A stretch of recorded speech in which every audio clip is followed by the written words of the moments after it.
नमस्कार साथियों। अभी कुछ घंटे पहले की सूचना है कि भयंकर चक्रवाती तूफान विपरजॉय गुजरात के तटों से टकरा चुका है और तबाही का मंजर कैसा होगा ये तो खैर समय बताएगा। वहाँ पे स्थिति क्या है इसके बारे में लगातार न्यूज़ चैनल अपडेट दे रहे हैं। वहाँ के कक्ष के पूरे इलाके की बिजली काट दी गई है जिससे कोई शॉर्ट सर्किट से बड़ा हादसा ना हो जाए। तमाम सूचनाएं पहले से आ रही थी, सरकार काफ़ी पहले से तैयारी कर रही थी। वहाँ पर गुजरात के कई इलाकों से बहुत से लगभग 20,000 लोगों को वहाँ से निकाला गया है। इसके पहले ही आप देखें इस स्लाइड में गुजरात के 8 जिलों के 20,000 लोग वहाँ से हटा दिए गए हैं। किसकी वजह से? बिपरजॉय नामक तूफान की वजह से। ये डिटेलिंग लिखी हुई है, अलग अलग जनपदों के अलग अलग जगहों से लोगों को निकाला गया है। अभी कुछ घंटे पहले ये जो है गुजरात के तट से टकरा चुका है। ये भयंकर चक्रवाती तूफान है। आपको बताते चलें कि ये जो है इसके लिए ऑरेंज अलर्ट जारी किया गया है। और साथियों, इसका प्रभाव केवल गुजरात तक ही नहीं है, इसका प्रभाव पश्चिम बंगाल में भी है, असम में भी है। और इसके वजह से गुजरात से लेकर के जम्मू कश्मीर में भूकंप के झटके तक महसूस किए गए हैं। ये भयंकर बारिश भी ला सकता है और आंधी तूफान भी साथ साथ आ सकता है। अभी पिछले 2 दिनों से आप गुजरात के से लेकर के उत्तर प्रदेश और इसके आसपास के इलाकों में तेज़ हवाएं जो दिन में देख रहे हैं, उसका कारण इसके पीछे बिपरजॉय भी है। अगर मौसम विभाग की बात पर विश्वास किया जाए तो अगले कुछ घंटों में गुजरात से लेकर के और पश्चिम बंगाल तक, यानी लगभग पूरा पश्चिम से लेकर के और उत्तरी भारत तक बारिश से लेकर के आंधी की चपेट में आ सकता है। वहीं गुजरात के जो तटीय इलाके हैं उनमें भयंकर से ज़्यादा बारिश होने की संभावना है। और उत्तर प्रदेश के आसपास का क्षेत्र यानी हरियाणा, मध्य प्रदेश और दिल्ली और बिहार, इन क्षेत्रों में जो है वो आंधी, तेज़ हवाएं के साथ में आंधी की संभावना है या हल्के बादल भी छाए रह सकते हैं। ये तो वर्तमान कंडीशन है। इस तूफान का नाम है बिपरजॉय, जिसको चक्रवाती तूफान बोलते हैं। ये समुद्र में उठता है।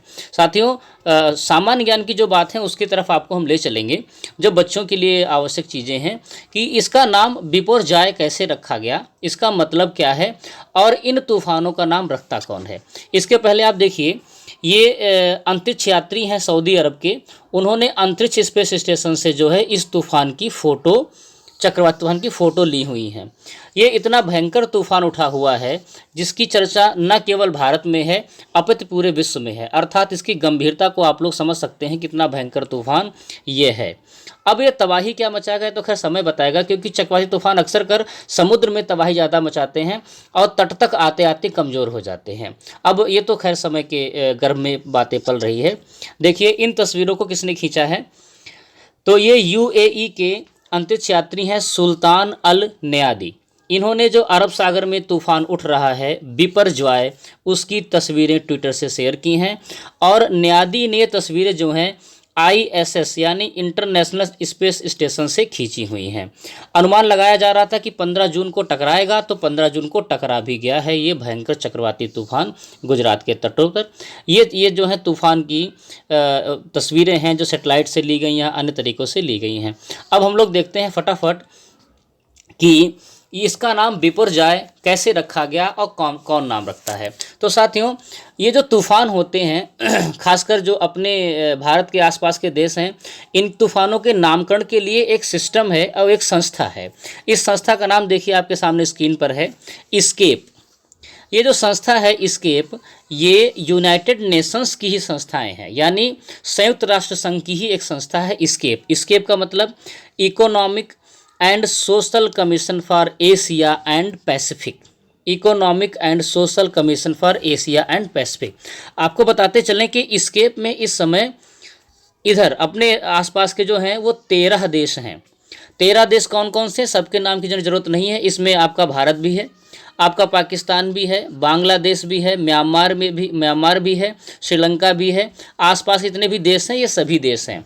अब ये नामकरण बच्चों कैसे होता है, तो साथियों नामकरण इस तरीके से होता है कि ये सभी जो 13 देश हैं इनकी बारी बारी से इनका नंबर लगता है, यानी एक क्रम है इनका। जैसे पहले भारत ने नाम रख दिया तूफान का, ठीक, उसके बाद में बांग्लादेश नाम रखेगा, उसके बाद में म्यांमार नाम रखेगा, उसके बाद में पाकिस्तान रखेगा, चीन रखेगा, और इसके बाद में ऐसे मतलब क्रम से ये 13 देश हैं, बारी बारी से नाम, जिसका भी क्रम होता है वो अपने हिसाब से नाम रख लेता है। ठीक है, तो इस बार का जो तूफान उठा है इसमें जो क्रम था ये क्रम था बांग्लादेश का।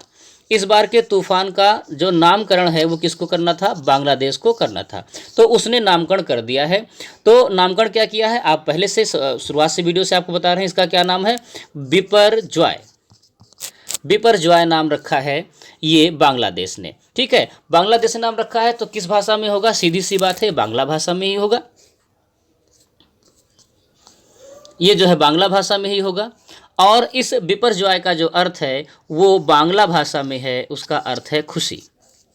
हालांकि तूफान है, इसमें कोई खुशी वाली बात नहीं है, लेकिन फिर भी नाम ऐसे रखे जाते हैं, नाम के पीछे कोई खास तर्क नहीं होता है, फिर भी ऐसे नाम रखे जाते हैं जिससे क्या हो कि मतलब कष्ट में भी थोड़ा सा ठीक लगे कि हाँ इसका नाम ऐसा हो, या ऐसी दुआएं की जाती हैं कि इसका नाम अच्छा रखो भाई तो कम नुकसान पहुँचेगा। तो इस तरीके से ये जो है इसका नामकरण होता है।